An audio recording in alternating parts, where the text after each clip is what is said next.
Chapter 14 reading. In 1800, there were 5.3 million people in the United States, and most did not live in cities.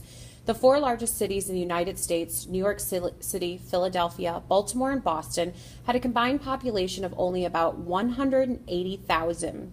By 1850, the combined population of these four cities had reached nearly 1 million, and other cities were continuing to grow too.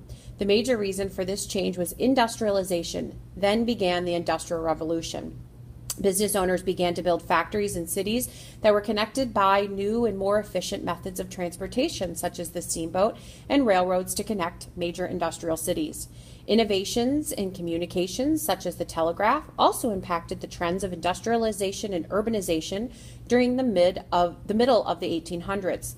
The relatively large populations of cities provided labor to work in factories. When more factories were built, more workers were needed. Factories provided new jobs that attracted more people to cities. This caused cities to grow. But the urban areas where factories were located grew at twice the rate as farm workers, immigrants, and free African Americans arrived in search of economic opportunities. Finding a place to call home. German immigration. If you were hungry and poor, there were no jobs where you lived.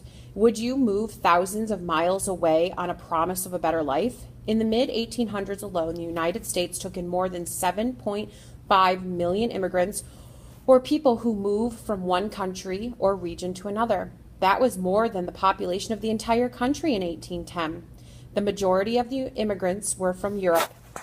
About two-thirds were from Germany and Ireland. During the mid-1800s, a large number of Europeans immigrated to the United States in search of opportunities. Most of these people came in through port cities on the East Coast, including New York and Boston. German immigrants came to the United States in the 1830s through the 1850s to escape poor harvests, crowded cities, dangerous and difficult work conditions, low wages, and political unrest. Another reason was that a large number of German Americans had come before them.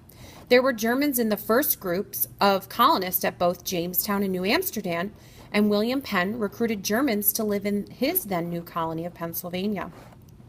Many German Americans were successful in their new country. They wrote home to tell friends and relatives, and the news spread. Nearly 1 million Germans came to the United States in the 1850s. Around 215,000 Germans arrived in 1854 alone. German immigrants usually had more money than the Irish and other immigrant groups. Because of this, they had many more options available to them. Although some remained on the East Coast, many German immigrants moved to the Midwest. There was a lot of land available there, and the climate was suitable for growing familiar crops. By the 1800s, the largest settlements of German immigrants to the United States were found in the cities of New York, Baltimore, Cincinnati, St. Louis, and Milwaukee. States with small populations such as Wisconsin wanted to grow their populations and economies. They placed ads in newspapers and sent pamphlets written in German to port cities to entice immigrants to move there.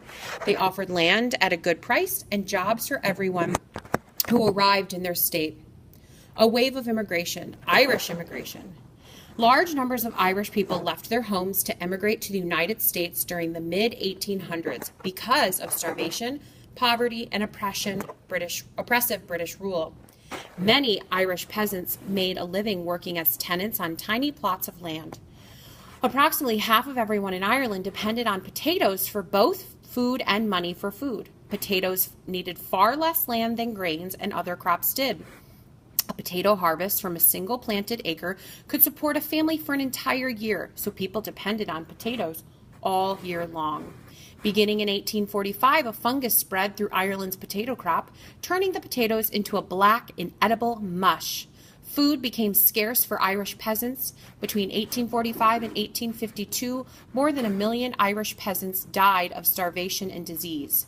This famine or severe food shortage is known as the Great Irish Famine. While the Irish poor were starving, wealthy British landlords who owned highly fertile land in Ireland were still able to grow cash crops and export them for profit. During the late 1840s and early 1850s, about 2 million survivors of the Great Famine fled to the United States, Great Britain, and Canada in the hopes of finding work and food. About 1.5 million Irish immigrants eventually settled in the United States. Most of them were drawn to eastern cities where they could find work as unskilled laborers in the factories or building new transportation systems. For the most part, Irish immigrants were extremely poor and settled in whatever East Coast cities they arrived in, even if they heard of good jobs or opportunities in other cities. By 1850, Irish immigrants represented about 1/4 of the population of Boston, New York City, Philadelphia, and Pennsylvania. Have you ever visited a Chinatown or another neighborhood where people who share a cultural and national background or ethnic group have established a community? Living in an area where there are people who share your own culture can make you feel more at home. This was true for the immigrants of the 1800s too. Also, English-speaking Anglo-Americans pressured immigrants and African Americans to live in segregated neighborhoods, a section of a city in which people of a minority ethnic group are segregated or isolated is called a ghetto. The Irish came to America during this time, were usually poor and had few skills. Many men took jobs building new forms of transportation, such as canals and roads. Many Irish women worked as servants in the homes of the wealthy and middle class. Although they had to take the lowest paying and most dangerous jobs, many felt they were better off than if they were in Ireland, where they may starve. Leaving home and family. Urban areas provided jobs for men, women, and even children who could not find work on farms, and for immigrants escaping hardships in their native countries. There were hardships in the city life, but there were benefits as well. Men who moved to the cities and worked in unskilled jobs typically did not make enough money to support a family.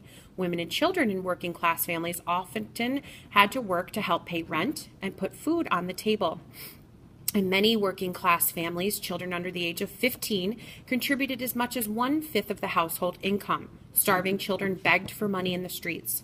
The poorest of the working class lived in slums, crowded into musty, unlit cellar dwellings that housed anywhere from 6 to 20 people in a single room.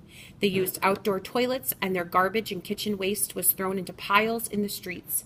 City officials could not keep up with the sanitation measures, allowed pigs, goats, and packs of dogs to roam the streets and scavenge through the garbage. Finding clean water was also a problem. The outdoor bathrooms often emptied into cesspools and containers that would leak and contaminate water supplies. Gaps between the rich and the poor. As it is today, life in the city was very difficult for the wealthy and the poor. As industrialization took in the mid-1800s, the gap between the rich and the poor widened.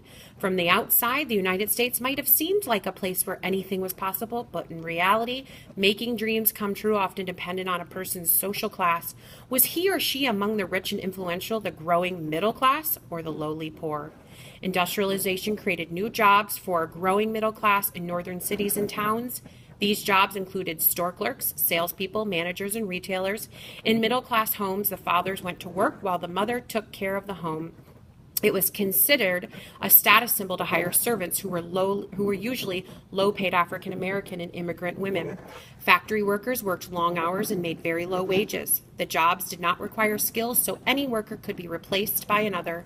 Competition for jobs kept low wages, while the middle class grew wealthier and abandoned the dirty, smoke-filled streets in the hearts of the city. The working class and poor moved in.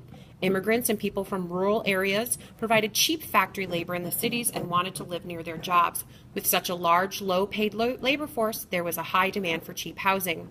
Owners of large homes near city factories met this need by dividing their homes into apartments, becoming landlords. By the 1850s, real estate developers and investors were building rows of low-rent apartment buildings, which in 1867 became legally known as tenements. These overcrowded buildings were often unsanitary and poorly maintained. With the population booming, city governments could not keep up with the sanitary services.